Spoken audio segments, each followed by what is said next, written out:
What this one? The fastest car ever. LeMans WM P88 by Formula Phil 5 years ago. Vintage race 1988. You have to give your cat medicine too. Okay. I'm gonna hope that this isn't too copyrighted. Might be fine, this is old stuff, right? But then we watched that Soviet animation that was copyrighted, so you never know what might be or not be copyrighted. Hello and welcome to Formula Phil. Alright guys, how we doing? Today we're going to do a video on the fastest car ever down the Mulsanne Straight at Le Mans. It's an amazing story and I really hope you enjoy this video. Is it really the fastest car ever though? Like something from almost 40 years ago?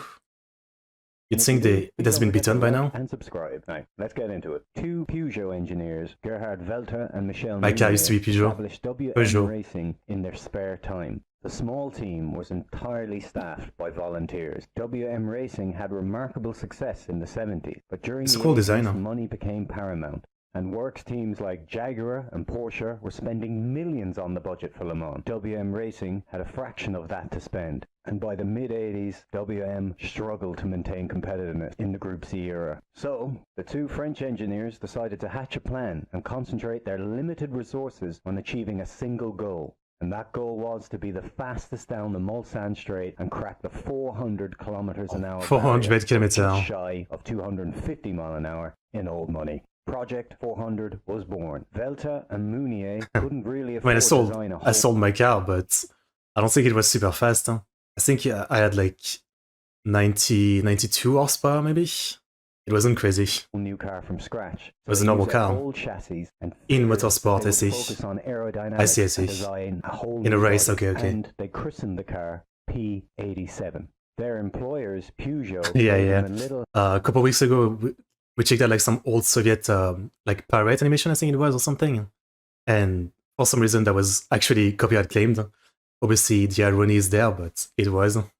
Help by letting WM Racing use Peugeot's wind tunnel for development, but only on Sundays when the factory was closed and only for the few months leading up to Le Mans.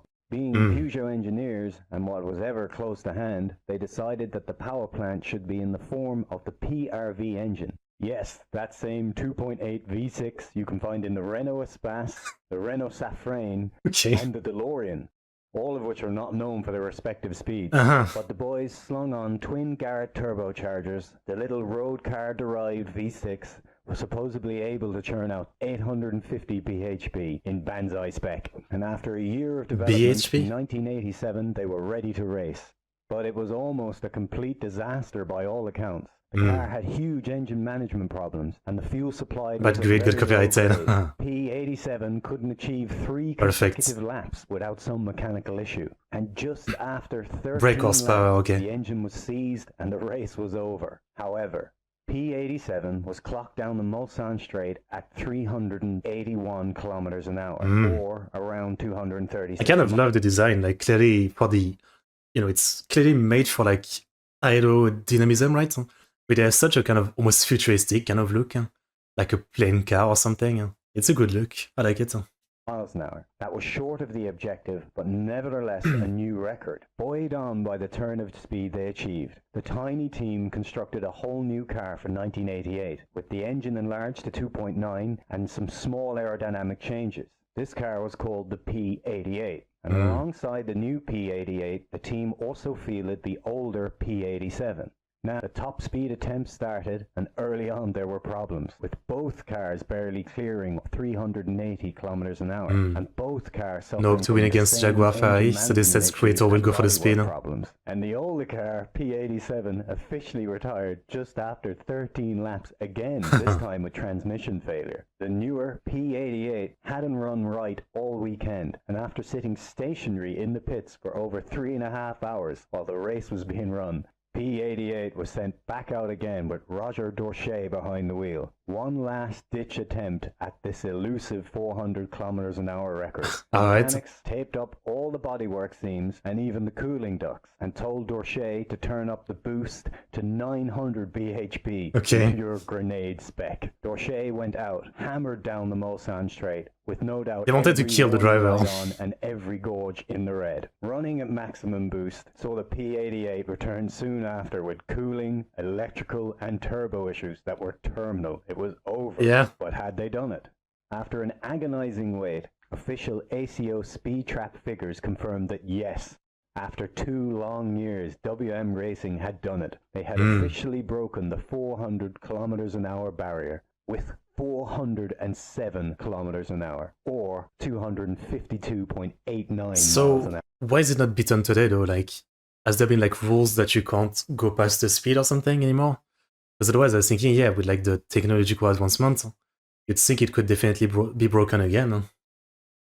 Sadly, there is no footage of the run. Oh. Maybe with the past failures, Peugeot probably reckoned that they couldn't do it, that it was impossible. But Peugeot decided to jump on the bandwagon and advertise the winning run at 405 kilometers an hour to coincide with the launch of the new Peugeot 405. There are trains, sure.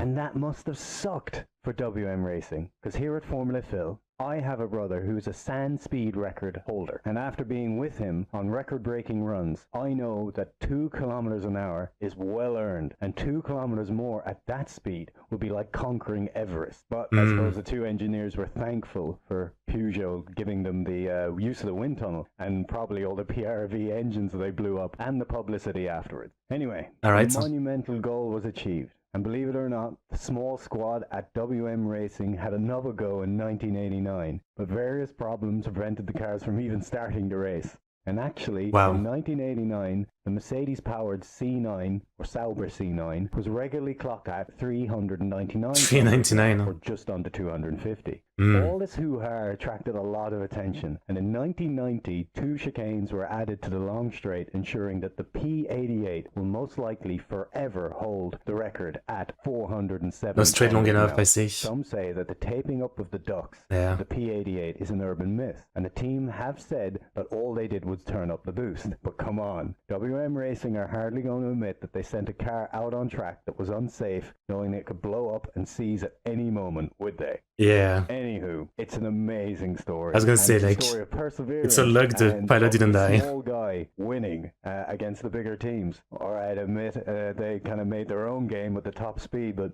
you can take that away from them now. 407 kilometers an hour is 252. It's just insane. It kind of reminds me of some other stuff, like in the Olympics, I think. Like decades ago, there was, maybe it was a German guy, I think, who did some absolutely crazy, it was either like the ball throwing or like the javelin throwing, some absolutely insane record, and they literally changed the rules, and so the record will never be broken because they changed the rule to a way that now you can't even get close to the record. I do remember that. So I guess this is kind of similar to that. And yep, that's it. Classic story. Hope you liked the video, and if you did, please like and subscribe. Check out my other videos. Interesting. If you like it too, and much love and good luck. Here's the link. Interesting video.